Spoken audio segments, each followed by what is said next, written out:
Alhamdulillahilladzi anzala ala abdihil kitaba wa lam yaj'al lahu 'iwaja. Sadaqallah. Alhamdulillahi rabbil alamin al-mukasyafa ghaibu lil fuqara ila siratin mustaqim.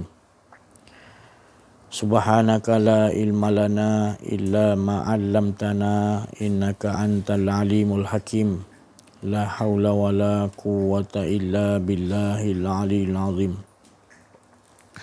Fafahamnaha Sulaiman wa kullan ataina hukman wa ilma wa sakharna ma'a Daud al-jibala yusabbihna wa tayra wa kunna fa'ilin. Rabbi shrah li sadri wa yassir li amri wa hlul 'uqdatam min lisani yafqahu qawli. Nur jali sifatullah, sifat menjadi kalamullah. Terangkan hati hamba Allah, terangkan hati hamba-hamba Allah, terang seperti hati Rasulullah sallallahu alaihi wasallam. Alhamdulillah, syukur kita kepada Allah Subhanahu wa taala.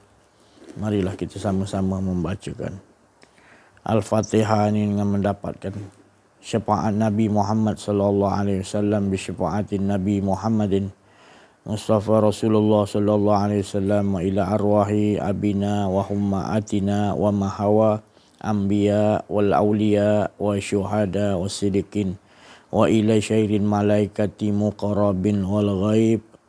Ibu bapa kita, isteri, anak-anak kita, suami kita, keluarga, abang-abang, kakak-kakak, keturunan-keturunan kita, semua muslimin, muslimat, mukminin, mukminat, ahli kubur. Al-Fatihah. A'udzubillahi minasyaitonir rajim. Bismillahirrahmanirrahim. Alhamdulillahi rabbil alamin. Ar-Rahmanir Rahim. Maliki yaumiddin. Iyyaka na'budu wa iyyaka nasta'in. Ihdinas siratal mustaqim. Siratal ladzina an'amta 'alaihim ghairil maghdubi 'alaihim waladdallin. Amin. Alhamdulillah, syukur kita kepada Allah Subhanahu wa taala, limpahan kurniaan Allah, rahmat Allah, inayah Allah, hidayah Allah dan berbagai-bagai nikmat yang Allah anugerahkan kepada kita, yang Allah kurniakan kepada kita dari sisi Allah tanpa perlu kita membayarnya, kerana tidak ada sesiapa yang dapat memberikan segala nikmat-nikmat itu melainkan Allah. Dan hal tuju sebenarnya Allah memberikan kepada kita nikmat-nikmat besar itu, terutama nikmat hidup, untuk menyatakan dirinya, untuk menzahirkan dirinya, untuk menceritakan kisah-kisah tentang dirinya. Maka tidak ada apa pada kita melainkan apa yang akan Allah Subhanahu wa taala kisahkan atau ceritakan tentang dirinya, keagungan, keesaan, kebesaran dan bermacam-macam sifat-sifat yang mulia yang Allah Subhanahu wa taala menciptakan sekalian makhluk-makhluknya, membawa watak-watak sifat-sifat yang Allah kurniakan. Maka kita apabila memahami, mengenal diri daripada sisi Allah, mengenal Allah dari sisi Allah, maka kita akan hakul yakin wa kamalul yakin bahawa tiada lain yang kita nampak, tiada lain yang ada pada diri kita. Semuanya adalah kehidupan-kehidupan, kehendak-kehendak, kuasa-kuasa, penglihatan, pendengaran, dan juga apa saja kalam-kalam yang keluar daripada kita adalah kalam yang suci daripada Allah untuk menyatakan tidak lain, iaitu menyatakan dirinya yang esa atas dirinya sendiri. Tidak ada dua. Iaitu marilah kita sama-sama memusatkan balik, menumpukan balik, ataupun yang sentiasa berada dalam makam ma'rifatullah, makam di mana sentiasa merasakan tidak ada keakuan diri. Teruskan istiqamah, teruskan tetapkan hati kita supaya sentiasa kita mendapati setiap detik-detik saat nafas kita naik dan turun, kita nampak itu adalah karamah ataupun ayat-ayat ataupun cerita-cerita tentang kebesaran keagungan Allah Subhanahu wa taala. Maka itu perhatikan benar-benar di dalam diri kita, jangan sampai diri kita tidak mengesakan Allah. Kerana hala tujuan kita adalah menomorsatukan Allah, mengesakan Allah, mengingati bahawa dialah yang asyik pada dirinya sendiri. Maka buangkan benar-benar selagi kita masih ada satu lagi keinginan yang selain daripada Allah, maka itu sesuatu yang menyebabkan kita berada di dalam keadaan azab ataupun berada dalam keadaan malapetaka yang besar. Walaupun ada satu, masih lagi tidak dipanggil lagi tempat yang bersih ataupun muqaddasi tuha, iaitu kita tak berada di lembah yang suci. Jadi lembah yang suci itu tidak ada sesuatu melainkan Allah, mengesakan Allah, membesarkan Allah dirinya, itu berkeadaan yang asliah, berkeadaan yang tidak memerlukan kepada sesiapa pun, termasuklah diri kita. Kerana kita yang memerlukan kepada Allah, memerlukan untuk kita mengesakan supaya Dia yang tahu mengesakan dirinya sendiri. Alhamdulillah, bersyukur kita kepada Allah Subhanahu Wa Taala. Setiap detik-detik saat kita berkeinginan untuk mengesakan Allah. Ini adalah anugerah yang besar daripada Allah Subhanahu Wa Taala. Kerana sesiapa yang benar-benar menyebut kalimah la ilaha illallah ataupun menafikan, kerana yang boleh menafikan diri, keakuan diri kita adalah Allah juga. Maka kita minta warzuqnil fana'a anni, Allah kurniakan kepada kita, iaitu rezeki yang mana rezeki yang benar-benar rezeki, iaitu di Allah yang boleh memfanakkan kita. Dan Allah bila memfanakkan kita, maka timbullah isbat. Isbat tu juga Allah lah yang isbatkan dirinya sendiri. Maka itu yang kita nak, makam kedudukan ini, supaya diri kita sentiasa berada di dalam benteng Allah. Dan bila kita berada di dalam benteng la ilaha illallah, maka Allah berjanji Allah akan jamin keamanan. Keamanan tu berbentuk yang luas. Bukan keamanan daripada segi keselamatan di dunia, tetapi keselamatan di akhirat, keselamatan di alam kubur, keselamatan di alam yaumul hisab, keselamatan yang di dalam keadaan di padang mahsyar, ketika itu manusia di dalam keadaan huru-hara, mementingkan dirinya sendiri, tidak memikirkan mak ataupun anak, ibu tidak memikirkan anak di keadaan itu. Maka di waktu itu kita hanya tenang dengan Allah Subhanahu Wa Taala, kerana kita telah mengamaliakan, membuangkan keakuan diri dengan kalimah la ilaha illallahu hizni. Kita berada dalam benteng Allah. Allah menjamin keamanan di mana pun kita berada. Jadi harus kita yakin, sehakul yakin, benar-benar betul-betul yakin bahawa sentiasa apabila kita dah dileburkan Allah, difanakkan oleh Allah, tidak ada rasa keakuan diri lagi, maka kita sentiasa diberi keamanan oleh Allah, ketenteraman, jiwa kita sentiasa tenang. Yang kita risau adalah bila ada rasa keakuan diri, maka kita akan pulangkan balik, iaitu tetapkan hati kita untuk sentiasa merasakan tidak ada keakuan diri. Barulah benar-benar kita merasakan kemanisan mengesakan Allah Subhanahu Wa Taala. Inilah yang Allah Subhanahu Wa Taala sayang kepada kita. Maka Allah menciptakan kepada kita ini untuk Allah nak melihatkan mati dan hidup kita ini, untuk Allah lihatkan siapa yang benar-benar faham. Bila faham, bila itulah dipanggil tadi ahsanu amala. Ahsanu amala itu adalah kita seperti biasa tidak akan merasa ada keakuan diri. Itu yang sebenar yang Allah nak lihat. Maka apabila Allah telah melihat dalam keadaan kita gitu, maka Allah lah yang akan meleburkan kita. Allah yang akan menetapkan hati kita ini sentiasa merasakan kebesaran, iaitu keesaan Allah Subhanahu Wa Taala. Tidak ada rasa keakuan diri kita. Inilah yang kita harapkan kepada Allah dengan kalimah sakti, kalimah yang paling afdal yang Allah sendiri memberikan daripada Nabi Adam kepada Nabi Muhammad SAW, disambung kepada para wali-wali Allah, sahabat-sahabat Nabi. Mereka ini semua pun mengamaliahkan, iaitu membuangkan keakuan diri supaya mereka berada di dalam keadaan benteng Allah. Tetapi pada saat ini ibaratnya seperti menyebut kalimah la ilaha illallah, tidak dikupas di bedah siasat, tidak tahu memaknai. Bila tidak tahu memaknai kalimah la ilaha illallahu hizni yang dimaksudkan oleh Allah Subhanahu Wa Taala dalam hadis kursi ini, maka mereka mempermain-mainkan kalimah la ilaha illallah. Kalimah-kalimah itu seperti mereka sudah biasa tersebutnya, tetapi mereka tidak memaknai, maka mereka tidak menghargai besarnya kalimat la ilaha illallah ni. Kalau ditimbang dengan bumi seisi-isinya, berat lagi amalan orang yang beramal dengan kalimah la ilaha illallah. tetapi kita tidak merasakan kemanisan menyebut kalimah la ilaha illallah sebab kita tidak berdasiasat, kita tidak memaknai dan kita tidak membawakan. Bila tidak dapat memaknai dan berdasiasat, maka kita tidak mengakhlakkan kalimah la ilaha illallah. Bagaimana nak mengakhlakkan supaya kita jadi orang arifin billah, supaya kita jadi orang arif tentang Allah dengan kalimah la ilaha illallah itu? Maka dalam kehidupan kita sentiasa rasakan, iaitu tidak ada hidup kita. Tidak ada hidup kita melainkan yang ada hidup Allah. Tidak ada kehendak kita melainkan yang ada kehendak-kehendak Allah.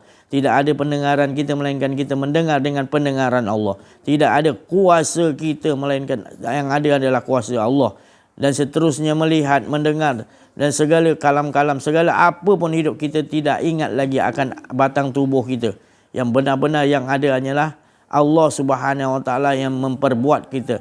Setiap napas kita naik dan turun, berhenti, semua kita rasakan dialah. Hingga kita lemah longlai. La haula wala quwata illa billahil aliyul azim. Itulah orang yang benar-benar memaknai la ilaha illallah, dan juga orang yang menjadi arifin billah. Bila mereka dah dileburkan oleh Allah, mereka memahami makna la ilaha illallah ni sangat besar, maka dia tidak mahu lagi rasa ada keakuan diri di setiap detik-detik napas kehidupannya. Sentiasa dia hendakkan mengesakan Allah, dan dia sentiasa mengisbatkan Allah benar-benar dalam kelakuan kehidupannya. Bukan sekadar di tiga sejadah, tetapi di luar pun mereka terbawa-bawa untuk tidak mahu merasa ada keakuan diri. Sesuai dengan kalimah sakti, kalimah yang paling afdal, iaitu la ilaha illallah, menafikan, iaitu benar-benar tidak ada yang melainkan isbat yang ada kekal hanyalah Allah Subhanahu Wa Taala. Yang tetap adalah wajah Allah Subhanahu Wa Taala yang ada, dan semua wajah-wajah yang Allah jadikan semuanya lebur. Kullu man 'alaiha fan. Semuanya lebur wajah-wajah yang Allah ciptakan, kerana nak menyatakan hanya wajah Allah yang wayabqa, yang tetap kekal, azali, abadi, awal, akhir, zahir dan batin. Semuanya adalah menunjukkan, menyatakan setiap wajah yang dijadikan oleh Allah, semuanya kita nampakkan wajahullah. Bukan wajah yang Allah menjadikan, tetapi yang menjadikan setiap wajah-wajah itu adalah dia tukarkan kepada yang ada adalah wajahu Rabbika Dzul Jalali wal Ikram. Yang ada adalah wajah-wajah Allah yang sangat tinggi, yang sangat mulia, yang sangat indah. Itu yang mereka nampak. Seperti mana yang mana Allah Subhanahu Wa Taala menampakkan cahaya jamal, cahaya nur zat jamalnya kepada Nur Muhammad, hingga lebur Nur Muhammad, hilanglah keakuan dirinya. Maka itulah yang kita nak lihat, setiap wajah-wajah jamal Allah, wajah-wajah jamal Allah, kesempurnaan Allah itu dititipkan ataupun dipercikkan kepada Nabi Yusuf alaihi salam, hingga setiap wanita-wanita yang melihatnya terpukau ataupun terlena, kerana keindahan jamal sifat wajah yang Allah percikkan kepada Nabi Yusuf. Dan Nabi Muhammad SAW mengatakan bahawa itu semua wajah Nabi Yusuf itu adalah separuh dari kecantikan wajah Rasulullah SAW. Maka Rasulullah itu lebih cantik, bercahaya, indah, lebih, kerana semua keindahan-keindahan wajah Allah tu Allah letakkan kepada wajah Nabi Muhammad, Nur Muhammad sallallahu alaihi wasallam. Beruntung orang yang telah melihat nur Nabi Muhammad sallallahu alaihi wasallam yang di dalam, yang dipanggil Nur Muhammad itu. Maka apabila orang telah melihat Nur Muhammad yang di dalam, maka leburlah. Tak mahu dia memandang yang lain, melainkan dia akan nampak terus wajah jamal Allah yang berada kepada Nur Muhammad sallallahu alaihi wasallam. Seperti mana selawat Ahmad Wali Allah Said Ahmad Al-Badawi, iaitu Allahumma salli wa sallim wa barik ala Sayyidina wa maulana Muhammadin sajaratil aslin nurannya. Asli daripada Allah, zat Allah, cahaya dari pohon-pohon sumber. Jadi bukan mengambil daripada pohon, tetapi dialah pohon sumber segala cahaya yang Allah letakkan, iaitu Nur Muhammad sallallahu alaihi wasallam. Apabila kita mendapatinya, maka kita telah mendapat keberuntungan. Kerana kita itulah kenderaan jalan kembali kita ke rahmatullah. Untuk yang kenderaan itu aja yang dapat menyampaikan kita untuk mengesahkan Allah Subhanahu Wa Taala. Tidak ada jalan lain melainkan jalan kita mengenal diri kita, iaitu mengenal Nur Muhammad itu. Bila kita dah mengenal diri, mengenal Nur Muhammad, maka lebur kita. Di situlah alat untuk sampai untuk lebur, dan bahawa bila kita sudah lebur, baru-barulah kita tahu kita ni tidak pernah ada. Yang ada adalah cerita-cerita dia, kisah-kisah dia. Jadi jangan sampai manusia-manusia ataupun Allah jadikan makhluk-makhluk yang terutama jin dan manusia untuk beribadah, untuk mengabdikan, untuk menyembah kepada Allah, untuk sentiasa beribadah kepada Allah. Inilah yang dinamakan ibadah. Iaitu ibadah tu daripada perkataan hamba. Hamba iaitu hamba yang tidak punya apa-apa. Setiap kelakuan-kelakuan hamba itu, dia rasakan semuanya adalah hak Allah. Dia tidak memiliki apa-apa. Bergerak, diam, berkelip mata, mendengar, bercakap. Apa pun semua dia rasakan semuanya Allah. Dia tidak ada daya upaya langsung.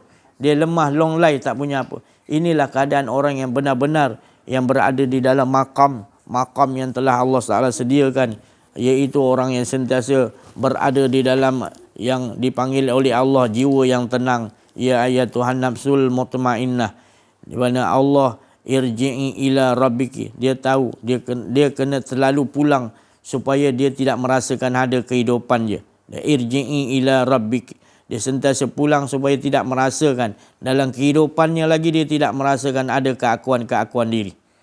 Itulah matlamat sebenar kehidupan kita. Selalu kita peringatkan bukan apa, untuk kepada supaya kita bertambah lagi teguh, bertambah lagi teguh.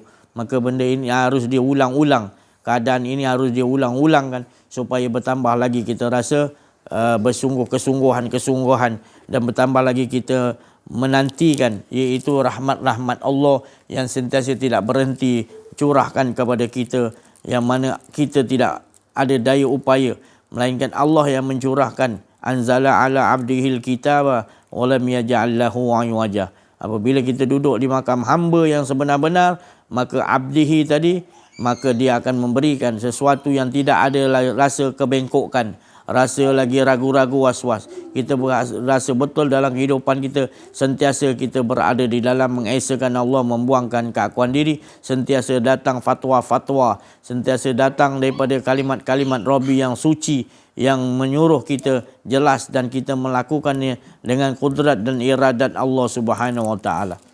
Kita lihat pada akhir zaman ini, banyakkan manusia-manusia tidak mahu kepada yang Allah janjikan, iaitu nikmatnya berada di sisi Allah, leburnya keakuan diri la ilaha illallah, besarnya rahmat Allah memberikan kita kalimat sakti, kalimat afdal itu, tetapi kita tidak tahu menggunakannya dalam kehidupan kita. Kita hanya menyebutnya dan kita tidak memahami. Seperti mana kita menyebut buah durian, kita tidak mengupas ataupun kita tidak bedah, kita tidak ambil dan suap merasakan rasa nikmat buah durian tu, supaya kita dapat mengetahui dialah yang menjadikan rasa nikmat durian itu, dan Allah lah yang kita rasakan nikmat hingga lebur tak ada kita. Rupanya dialah yang asyik pada dirinya sendiri sejak azali dan abadi. Jadi perhatikanlah wahai orang-orang yang mendengarkan kalam-kalam yang suci ini, iaitu bukanlah daripada diri saya, seperti mana berkata Nabi Khidir kepada Nabi Musa setelah Nabi Musa ditamatkan perjalanan mengikuti Nabi Khidir alaihissalam, maka Nabi Khidir mengatakan, tidaklah sesuatu yang aku perbuat ini Musa, melainkan bukan daripada kehendak hawa nafsuku, ia adalah daripada Allah Subhanahu Wa Taala. Begitulah kita akan jadi perpisahan. Sekiranya kita menafikan perkataan-perkataan ataupun sesuatu perbuatan-perbuatan orang-orang yang mana Allah Subhanahu Wa Taala telah leburkan, maka dia apa pun yang mereka buat, semuanya berlandaskan bukan daripada kehendaknya. Mereka melakukan semata-mata daripada lintasan yang suci daripada Allah, dan mereka berbuat tu semata-mata Allah lah yang berbuat.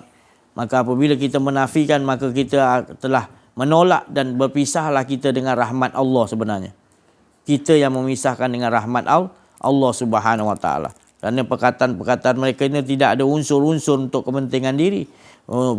Perkataan mereka itu adalah unsur-unsur untuk mengajakkan untuk kita mendapat ketenangan di sisi Allah Subhanahu Wa Taala, itu mengajak kita meleburkan, membuangkan keakuan diri supaya kita betul-betul merasakan kemanisan, iaitu Allah Subhanahu Wa Taala itu sendiri yang memberikan kepada kita di sisi Allah, iaitu kepahaman laduni hidayah. Laduni hidayah di sisi Allah ini yang dapat apabila daripada Nabi Khidir dia dapati, maka Nabi Musa tidak mampu. Dan Nabi Musa telah Allah anugerahkan sesuatu yang di sisi Allah dan bahagian masing-masing. Dan Nabi Khidir telah dibagikan oleh Allah Subhanahu Wa Taala sesuatu yang di sisi Allah. Jadi begitulah Allah nak menceritakan, bukan nak merendahkan sesiapa, tapi inilah cerita-cerita yang Allah nak kisahkan kepada kita, bahawasanya kita kena selalu berada di sisi Allah Subhanahu Wa Taala dan buangkan kehendak kita, buangkan keakuan diri kita, minta Allah leburkan kita, kerana Allah yang boleh menghilangkan, memfanakkan kita, menghilangkan keadaan diri kita. Dengan itu saja dapat hilang diri kita. Kita tidak dapat memfanakkan diri kita sendiri, melainkan pertolongan Allah Subhanahu Wa Taala. Menjerit merayulah benar-benar kepada Allah, kerana kita tidak ada daya upaya untuk menghilangkan keakuan diri kita, melainkan kita pohonkan sungguh-sungguh kepada Allah supaya tidak ada rasa keakuan diri. Saya sendiri pun memohon selalu kepada Allah Subhanahu Wa Taala. Setelah Allah memfanakkan diri saya, lalu saya diberikan untuk terus tetap untuk mengisbatkan Allah Subhanahu Wa Taala. Allah sendiri yang tahu mengisbatkan dirinya, bukan saya. Tetap juga dalam keadaan mengesakan Allah seperti mana dia mengesakan dirinya. Setelah itu barulah Allah akan mengilhamkan ataupun memberikan sesuatu pesanan yang langsung daripada Allah, iaitu mengakui bahawa saya mengajakkan kepada kita dan semua sama-sama mengesakan Allah dengan jalan, iaitu memberikan nur cahaya Nabi Muhammad SAW. Pada itu kita hantarkan segala nur-nur itu kepada sekalian alam, dan kita nyambung kepada nur Muhammad SAW yang sejak awal diciptakan dan akhir sekalipun dia sentiasa menyuluh memberikan cahayanya itu. Maka kita menyambung daripada cahaya nur Muhammad untuk menyuluh sekalian alam. Bukan kita yang dapat menyuluh, tetapi kita menyambung kepada nur cahaya nur Muhammad SAW yang merahmati sekalian alam ini. Itulah caranya bila kita dah dileburkan oleh Allah, difanakkan kita lalu isbat, maka Allah mengisbatkan dirinya, maka nyata, maka kita disuruh untuk sampaikan. Apa yang disampaikan pertama bukan ilmu, tetapi tinggi daripada ilmu itu adalah nur Muhammad SAW. Kerana ilmu itu bersumber daripada nur Nabi SAW. Daripada nur Nabi Muhammad SAW itu kita nyambung, maka nur Muhammad itu yang sentiasa menyuluh, bukan kita. Tapi kita nyambung kepada nur Nabi Muhammad SAW. Tak lain nur Nabi Muhammad SAW adalah sifatullah, sirullah untuk menerangkan sekian alam ini. Maka Allah sebelum nak menyatakan semua makhluk-makhluknya, maka Allah telah menyatakan terlebih dahulu nur kekasihnya Nur Muhammad SAW. Beruntunglah kita apabila kita sentiasa mendapatkan bahagian ini dari sisi Allah Subhanahu Wa Taala, hingga diteguhkan hati kita terus menerus istiqamah untuk memberikan, menyambung cahaya Nur Muhammad yang sentiasa berlangsung terus. Nur Muhammad ini kita nyambung supaya terus hidup bercahaya, insya-Allah. Saya rasa situ cukup dulu, kerana saya nak bercakap kepada sebalik daripada sesuatu yang diperlihatkan oleh Allah, saya tidak berani, kerana dinampakkan keadaan ini semakin lama semakin manusia-manusia semakin dalam keadaan kelalaian. Banyak manusia-manusia di dalam keadaan iaitu menangguh-nangguh ataupun memberikan rasa-rasa yang mereka ini lebih mustahak daripada Allah Subhanahu Wa Taala. Diri manusia tu dah banyak berlaku begitu. Dia lebih mementingkan dirinya sendiri daripada Allah dan Rasulullah sallallahu alaihi wasallam. Ini satu malapetaka besar, iaitu inilah satu dikatakan musibah yang paling besar, kemalangan yang lebih besar. Tidak ada kemalangan yang lebih berat melainkan kamu mendustakan agama, kamu mendustakan Allah, kamu menutupi hak-hak Allah. Inilah satu-satunya perangai kezaliman yang kamu tidak mau berubah, dan kamu seolah-olah mencabar, kamu seolah-olah mau meneruskan lagi keadaan diri kamu, padahal Allah sentiasa memberikan kasih sayang, memberikan rezeki, memberikan berbagai macam nikmat, tapi kamu terus melakukan sesuatu yang menyebabkan diri kamu berada di dalam kemalangan yang paling berat, sedangkan kamu menyangka bahawa kamu melakukan itu direstui oleh Allah Subhanahu Wa Taala, ataupun kamu tidak memandang kepada Allah, kamu sentiasa berada di dalam keadaan mensekutukan Allah, iaitu keadaan kamu telah merosakkan diri kamu sendiri, kamu suka diri kamu dirosakkan, maka kamu yang menyalahi diri kamu, maka kamu tidak boleh mengatakan bahawa nantilah lagi, ataupun kamu menangguh-nangguhkan, nantilah, inilah masalah utamanya. Maka kamu telah diperlihatkan dengan kebenaran yang dibawa oleh Rasulullah SAW, para wali Allah, orang arifilah, dan Allah menyatakan lagi daripada sekian alam bahawa Allah lah menciptanya, tetapi kalian tutup mata kalian, tutup telinga kalian, kamu berbicara pada benda yang batil, kamu tidak berbicara kepada hak-hak Allah, kamu berbicara atas hak kemauan diri kamu, maka kamulah yang berada dalam kerugian. Jadi jangan kamu salahkan sesiapa, kerana kamulah yang mengikuti keadaan hawa nafsu kamu hingga kamu menutupi hak-hak Allah Subhanahu Wa Taala. Sudahlah tu, bertaubatlah, kembalilah kepada Allah. Allah sentiasa menanti dengan kasih sayangnya, dan sentiasa Allah memberikan rezeki tidak putus-putus.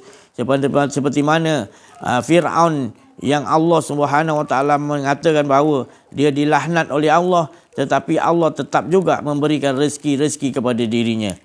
Dan itu saya rasa sudahkan dengan kita sama-samalah menyesali, sama-sama kita menginsafi, sama-samalah kita memperbaiki untuk benar-benar kita berakhlak yang baik, mulia, akhlak yang azim betul-betul dalam kehidupan kita. Jangan kita abaikan dan lalaikan. Inilah yang paling penting dalam kehidupan kita.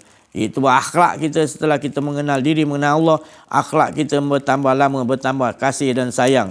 Akhlak kita itu akhlak yang karimah, akhlak yang mulia di sisi Allah Subhanahu Wa Taala. Juga akhlak kita akan bertambah baik dengan seluruh makhluk-makhluk Allah Subhanahu Wa Taala. Saya cukup sampai sini dulu. Kita minta pencerahan lagi daripada Al-Fadhil Ustaz Al-Ahmad Al-Zai Al-Masri dan juga Syekh Latif dan lain-lain. InsyaAllah.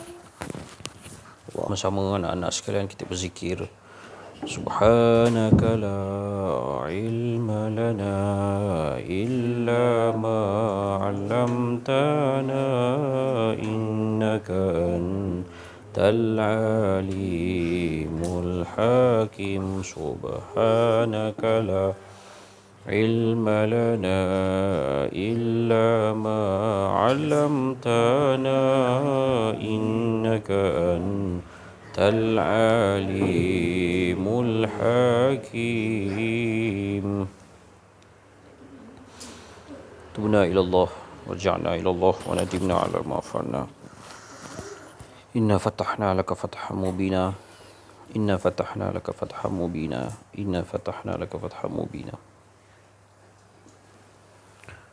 Ya hayyu ya qayyum bi rahmatika astaghis. Ya hayyu ya qayyum bi rahmatika astaghis. Ya hayyu ya qayyum bi rahmatika astaghis. Tubna ilallah warja'na ilallah wa nadimna ala ma fa'alna. Ya hayyu ya qayyum bi rahmatika astaghis. Alhamdulillah,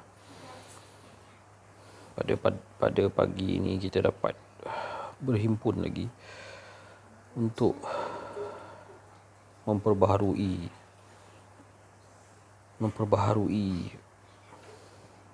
pendengaran kita berkenaan dengan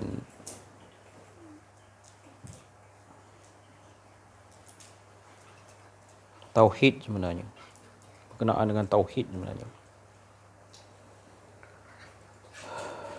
Islam, iman, ihsan. Islam, iman, ihsan ini, walaupun ihsan tu di hujung sekali, tetapi kerana ihsan lah syaitan tu tidak boleh masuk ke dalam syurga ataupun dikeluarkan daripada syurga. Iblis terkeluar daripada syurga kerana ihsan. Maka ihsan tu kedudukan dia apa? Kedudukan dia sebahagian daripada ilmu tauhid sebenarnya. Kalau bukan sebahagian pun, dia ni adalah framework kepada ilmu tauhid. Itu ilmu tauhid pun kalau kita belajar tak ada guna kalau tidak mengamalkan ihsan. Ihsan ni apa? Ihsan ni cakap kampungnya nampak Allah lah, nampak Tuhan. Tapi ulama-ulama agaknya lah dia berlapik cakap ni. Sebab kalau nampak Allah nanti budak-budak tanya apa benda nampak Allah tu, bapak? Apa benda nampak Allah macam mana? Kata Allah tak boleh nampak. Macam mana kalau bapak kata boleh nampak? Mana? Pening pula kepala bapak nak jawab. Jadi ulama-ulama dulu kata akhlak. Tapi perkataan akhlak ni tak ada satu pun di dalam ta'rif ihsan yang diajarkan dalam hadis Jibril. Jadi hadis Jibril ini ketika mana turun, Sayyidina Jibril tu, malaikat Jibril tu, dia menjadi nyata. Menjadi nyata ni macam Abi boleh pegang Habib. Abi boleh pegang Habib. Habib boleh pegang Abi. Macam tu menjadi nyata. Maksudnya Rasulullah boleh pegang malaikat Jibril boleh pegang Rasulullah. Sayyidina Umar boleh pegang malaikat Jibril boleh pegang Sayyidina Umar. Menjadi nyata. Saya tak tahu hadis yang lain yang disampaikan kepada Sayyidina Rasulullah oleh malaikat Jibril, yang malaikat Jibril tu menjadi nyata. Menunjukkan bahawa hadis ihsan ni bukannya hadis sebarang. Hadis yang penting. Yang keduanya itu menunjukkan bahawa nyatanya Allah itu adalah satu benda yang mubin. Mubinnya Allah tu sangat nyata. Sehingga nyatanya dia tu tidak ada yang lain melainkan semuanya adalah Allah. Tidak ada yang lain melainkan semuanya adalah cerita Allah. Itu baru boleh faham. Kalau kata semuanya adalah Allah, nanti tak faham. Jadi para ulama letak semuanya adalah cerita Allah. Tu semuanya adalah bikinan Allah. Tu pun lagi senang budak-budak nak faham. Tapi kalau cakap semuanya Allah, bukan zat Allah, kena faham lah kan, kita dah belajar sifat 20. Jadi masalah orang yang tak khatam sifat 20 ni, dia akan jadi cepat sesatkan orang. Masalah tu basic akidah tu tak selesai. Jadi pada alim ulama, mufti, termasuk raja-raja, lagilah kena tahu, sebab kalian adalah pemimpin kami. Jadi mesti tahu dan mesti alim, mesti khatamkan sifat 20. Saya nak tanya, dah khatam sifat 20 dah? Dari kulit ke kulit dah ke belum? Jawab betul-betul. Allah berikan kepada kita laluan yang terbuka luas, VIP, sampai kita ni diangkat oleh manusia menjadi tokoh dalam masyarakat. Kita pun pernah jadi kanak-kanak dulu. Kemudian masyarakat angkat kita dengan panggilan yang memberikan ujian dalam bentuk penghormatan. Lalu jadilah kita sekarang ini, iaitu seseorang yang mempunyai pangkat kedudukan, dianggap tokoh dalam masyarakat. Tetapi rupa-rupanya sifat 20 tak khatam lagi. Bukan setakat tak khatam lagi, menolak pula sifat 20.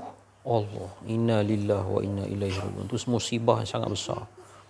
Bukan menolak tak apa lagi, menyesatkan pula sifat 20. Cakap sesat, inna lillahi wa inna ilaihi raji'un. Malang 1000 kali malang. Jadi macam manalah kalau peringkat kita bercakap pasal sifat 20 pun tak selesai. Macam mana kita nak cakap Allah tu mubin? Mubin ni maksudnya nyata. Macam mana akal nak memaham kalau sifat 20 pun tak nak faham? Tapi ada PhD, tapi tak mau faham. Tapi ada PhD, tapi tak mau faham. Jadi menganggap sifat 20 ni susah. Kalau kita sifat 20 ni istimewa. Kalau kita kata dia susah, dia menjadi susah. Jadi kalau kita kata senang, dia menjadi senang. Itu karamah awliya yang menyusun sifat 20 ni, semua para wali. Dia bermula dengan Al-Imam Abu Hasan Ash'ari, kemudian ditambah tokoh oleh Al-Imam Al-Maturidi, kemudian disinergikan oleh Imam As-Sanusi, kemudian diangkat dan diapung oleh Al-Imam Al-Ghazali, kemudian diperjuangkan oleh imam-imam tokoh-tokoh besar seperti Syekh Abdul Qadir Jalani, kemudian dikhidmati oleh ulama-ulama pejuang-pejuang Islam silam yang benar dan muhaqqiqin seperti Wali Songo, seperti Arif Billah Syekh Arifin, Syekh Ismail Arifin, seperti Syekh Allahumma salli ala Sayyidina Muhammad Izz Abdul Salam, seperti Syekh Daud Fatani, seperti Syekh Wan Ahmad, seperti Tok Kenali, dan guru-guru yang tahqiq yang hidup pada zaman kita sekarang ini. Yang Abi sebut tadi semua dah wafat, dah intiqal. Mereka wali-wali Allah. Orang korek balik kubur mereka tidak reput di telan tanah, tidak reput di mamah cacing. Itu menunjukkan dalil bahawa mereka inilah dia ghuraba. Ada satu homework yang Abi nak bagi kepada para santri sekalian, iaitu dengar lagu ghuraba tu dan hafal. Ghuraba, ghuraba, ghuraba, ghuraba. Sedap lagu tu. Kalau awak hafal, nyanyi sampai habis, boleh mengalir air mata. Itu seruan suruh jadi ghuraba. Kalau tak mau jadi ghuraba pun, kalau tak boleh jadi ghuraba pun, maknanya kita ikut jejak langkah ghuraba. Mereka melangkah, kita jejak kaki dalam langkah diorang. Tapak-tapak kaki diorang, kita jejak langkah. Sebab kaki diorang tu berada dalam kaki Rasulullah. Diorang tu, mana tapak kaki Rasulullah, diorang ikut. Jadi kita ikut tapak kaki diorang. Mudah-mudahan kita pun dalam langkah kaki Rasulullah juga. Allahumma salli ala Muhammad. Allahumma salli ala Muhammad. Ihsan itu adalah memandang Allah. Nak cakap apa lagi? Ihsan itu ialah nampak Allah. Dalam bahasa kelih Allah tu. Buktinya ialah anta'budallah ka'annaka tarahu fa illam takun tarahu fa innahu yarak. Anta'budallah ka'annaka tarahu fa illam takun tarahu fa innahu yarak. Allahumma salli ala Sayyidina Muhammad. Anta'budallah, hendaklah kamu ni mengabdikan diri kepada Allah. Ka'annaka tarahu, sebagaimana engkau nampak Allah. Fa illam takun, Ibnu Arabi kata, fa illam takun, jikalau engkau dapat merasai engkau tak wujud, fa illam takun tarahu, kau akan nampak dia. Fa illam takun tarahu, anta'budallah ka'annaka tarahu fa illam takun tarahu fa innahu yarak. Pada level, kalau tak sampai level tu, fa innahu yarak pun dah kira beriman. Fa innahu yarak maksud dia sesungguhnya dia nampak kamu. Kira bolehlah diterimalah sebagai orang Islam, orang beriman. Tapi kita nak ihsan. Fa illam takun, dari segi nahunya maksudnya, kalau engkau dapat merasai engkau tak wujud, tarahu, kau nampak dia, tarahu. Allahumma salli ala Muhammad. So nak lari ke mana kita lagi? Kalau ta'rif ihsan ni begitu sekali rupa je dah kemas. Nak takwil kok mana lagi? Tak boleh nak takwil dah. Tak boleh nak ke sana ke sini dah tak boleh dah. Kita dah dikurung oleh Allah Subhanahu Wa Taala dalam ta'rif ihsan. Kau nak buat macam mana lagi? Tak boleh lari daripada ilmu ni. Tak boleh lari daripada kefahaman ni. Tak boleh lari. Buatlah macam mana pun, nak lari pun takkan dapat lari. Nak lari dengan mentafsirkan ihsan tu maksud dia akhlak. Bila anak dah besar tanya, bapa akhlak, tak ada satu pun perkataan akhlak dalam ta'rif ihsan daripada hadis Jibril. Macam mana bapa boleh kata ihsan tu akhlak? Maknanya akhlak tu dah takwilan yang berlapis-lapis dah. Daripada mana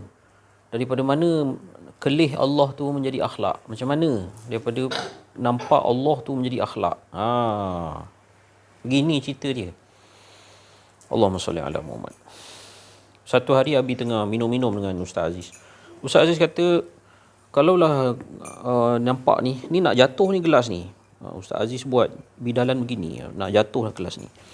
Jadi orang yang ada akhlak dia ketengahkan. Begini.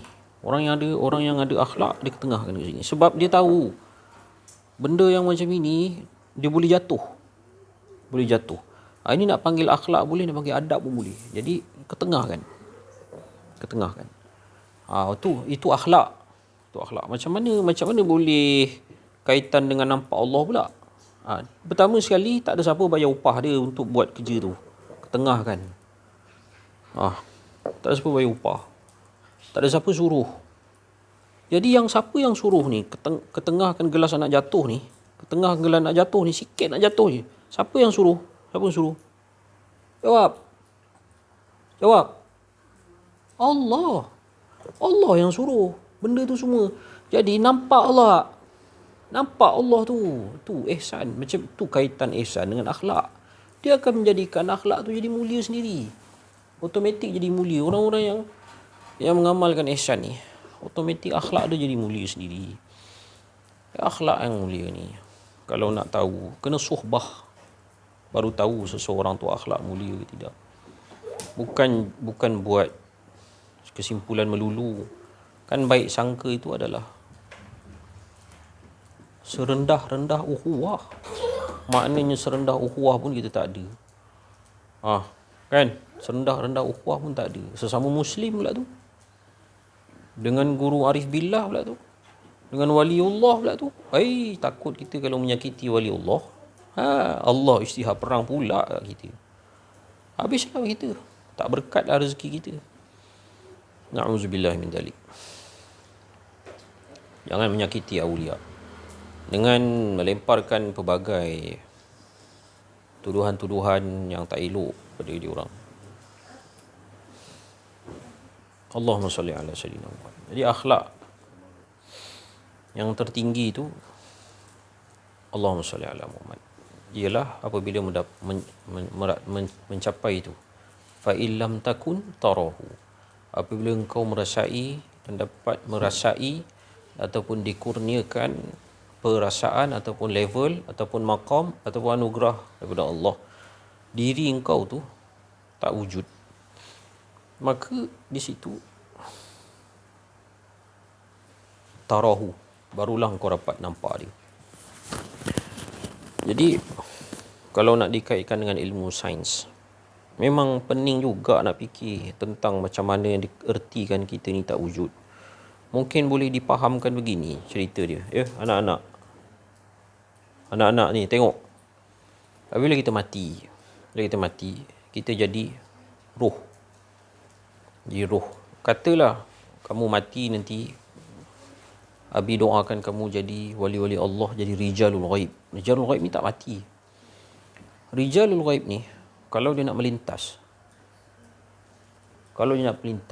ada pagar kan, dia melintas je. Dia tembus pagar tu. Ataupun dinding, tembus dinding tu. Ataupun pokok, dia masuk dalam pokok tu, tembus. Kerana dia tak ada a'rad, dia tak ada a'yan. Dia tak ada jirim, tak ada jisim dah. Nak kata macam, contohnya macam malaikat. Malaikat dia nak masuk, dia tak payah ketuk pintu, dia tak payah masuk kuk bumbung. Malaikat nak masuk, tak payah masuk kuk bumbung, tak payah buka atap bumbung nak masuk. Tak ada. Malaikat maut ni, pintu tertutup nak masuk, dia masuk je. Tiba-tiba dah ada malaikat maut.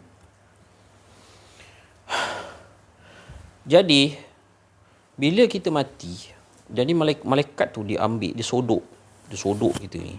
Nampak tak kuku malaikat yang tajam tu, yang maut yang dibawa tu, ataupun apa-apa benda lah, tak kisahlah. Masa dia seluk, kita diangkat nyawa tu, apa yang terkeluar? Badan kita terangkat tak? Tak terangkat. Yang keluar nyawa ataupun roh tu keluar. Bila roh tu keluar, nyawa pun terpadam. Nafas terhenti.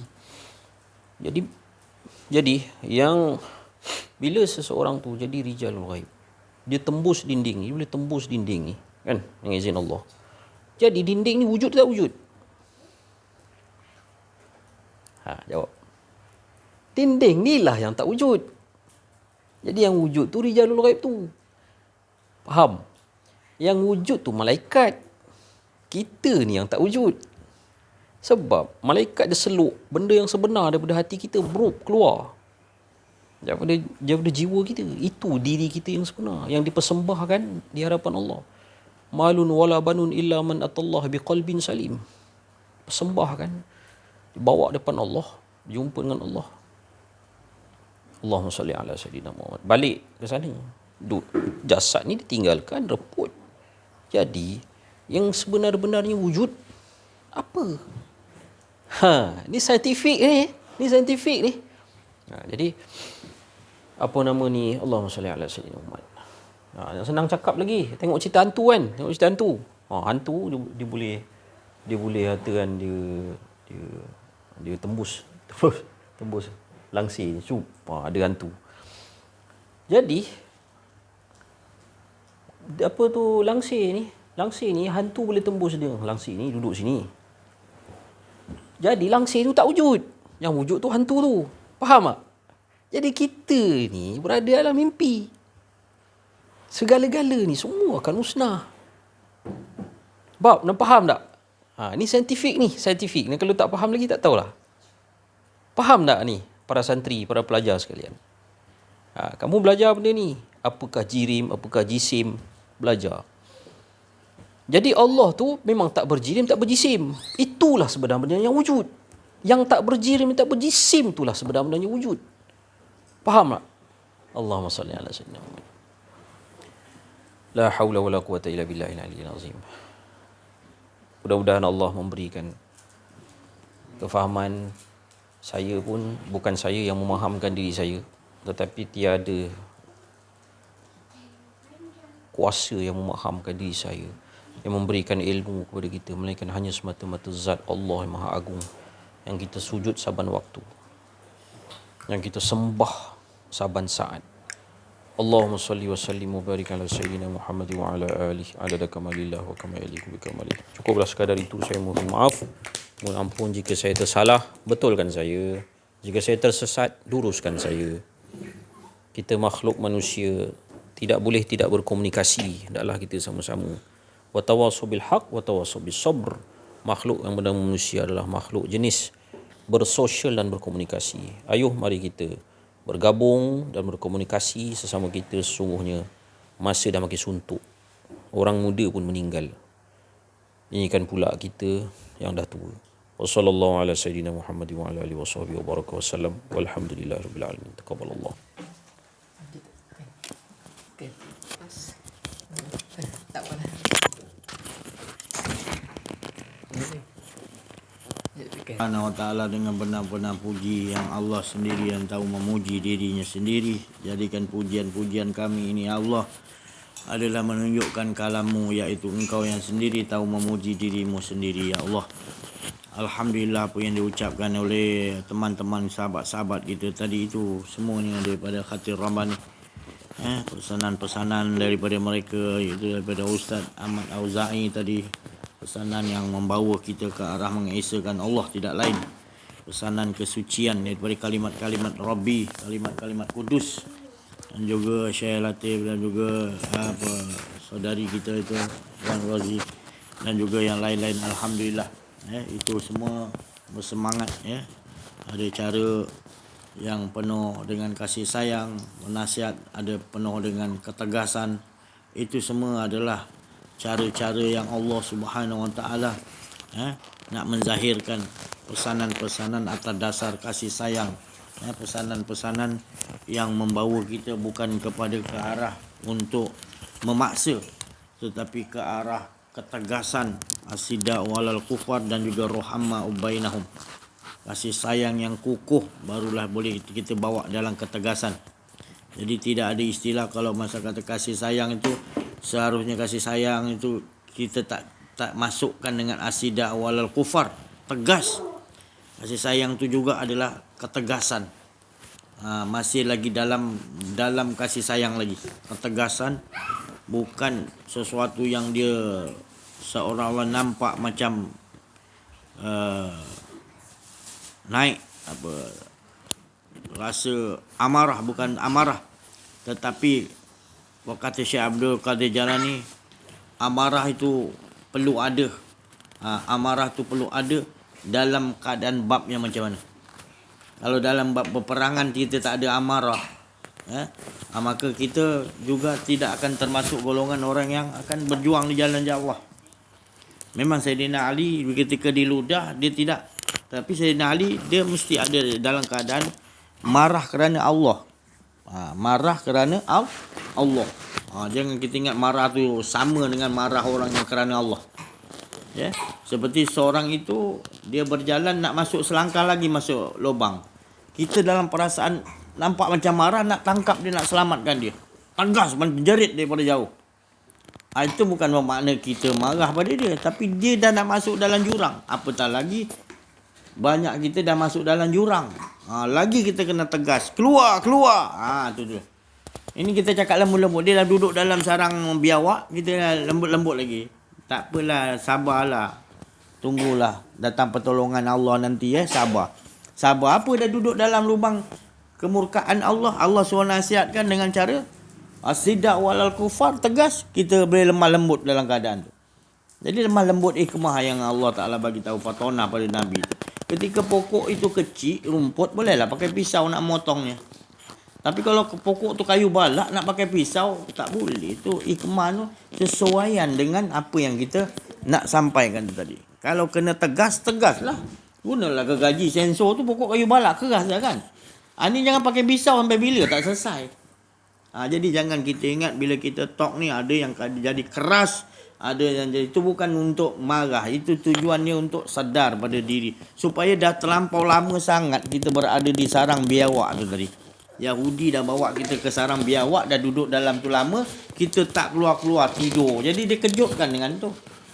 Allah pun menegaskan dengan azab-azab dia supaya kita jadi takut. Peringatan tu bukan peringatan yang membawa kepada kebaikan iaitu berita gembira, tetapi dengan berita yang kalau kau tak ikut juga bahayanya, azabnya tadi. Gitu juga Allah juga dengan ketegasan. Kerana bukan Allah marah. Jangan ingat Allah ni marah lah. Dia bagi tahu ni neraka gini, nak hukum Allah ni.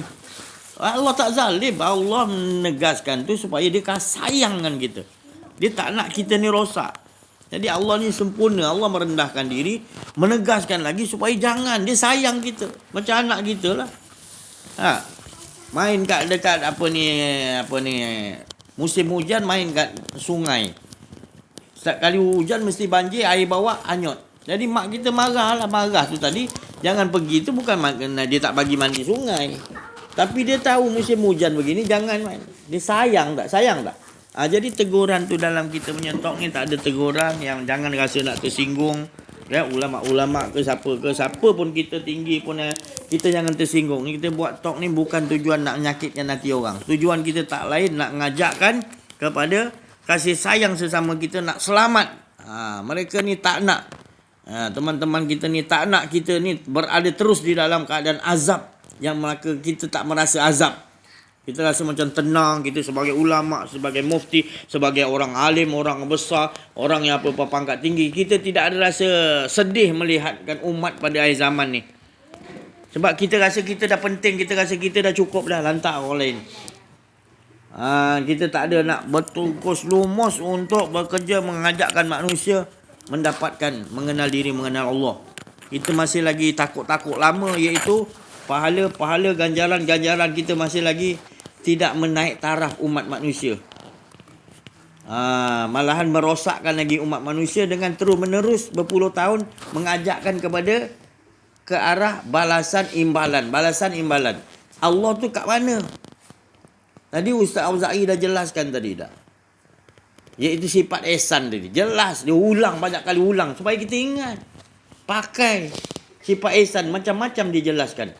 Dan begini pula Allah bagi cara dia, bagi ingatan yang Allah bagi tadi supaya kita dapat faham apa tu ihsan. Tapi kita tidak, kita masih lagi nak mencari sesuatu yang selain daripada Allah. Boleh cari lain tapi halakan kepada Allah. Sifat ihsan. Sifat ihsan tu penting, kata Ustaz Auza'i. Penting sangat. Kalau kita tak berguru, ditalkinkan kita la ilaha illallah, kita tak tahu dalam la ilaha illallah tu kuatnya sifat ihsan tu. Terlalu kuat sifat ihsan di dalam la ilaha illallah. Tapi kita tak yakinkan, kita rasa cukup lah, aku baca dah faham, sudahlah. Tafsiran dia kan tak ada Tuhan melainkan. Sudah kita kasi faham dah. Itu tak memaknai, itu tidak mengakhlakkan. Maka tu Allah bagi tahu dalam Quran, bukan cukup saja Nabi cakap sifat ihsan. Allah bagi tahu lagi pada Nabi. Wa iza sa'alaka ibadi anni fa inni qarib. Hingga akhir ayat. Allah kata kepada Muhammad, sa'alaka orang ahli ibadah. Wa iza sa'alaka ibadi. Orang ahli ibadah ni tanya pada engkau Muhammad, sa'alaka ibadi. Katakan anni qarib. Apa maksud Allah Ta'ala kata aku ni dekat? Itu yang kita kena faham. Dia tadi berganding dengan Rasulullah bersabda, wahyu daripada Allah juga, iaitu ihsan. Ini yang sekarang orang kita jadi Islam jadi lemah sebab tak ada CCTV yang Allah ni anni qarib. Kita bergantung CCTV yang manusia buat. Tapi CCTV yang 24 jam Allah melihat anni qarib tu tadi tak ada. Lemah. Sampai dalam ibadah pun kita tak nampak anni qarib, Allah tu dekat. Kita lebih nampak syurga, kita lebih nampak neraka, kita lebih nampak ganjaran, imbalan, itu yang dikira. Puan kata tadi saudari kita Puan Rozi tadi. Imbalan bukan kata imbalan tu tak ada. Naiklah taraf akhlak kita dengan Allah. Allah bukan jadikan syurga dan neraka tu untuk kita menyembahnya, tetapi mengingatkan kita supaya jangan lalai kepada Allah, kenal Allah. Itu tujuan Allah menyatakan sekalian alam ni termasuk syurga neraka untuk menyatakan Allah. Bukan menyatakan syurga tu, menyatakan Allah yang menciptakan tu. Lebih harus kita kenal dia daripada syurga dan neraka.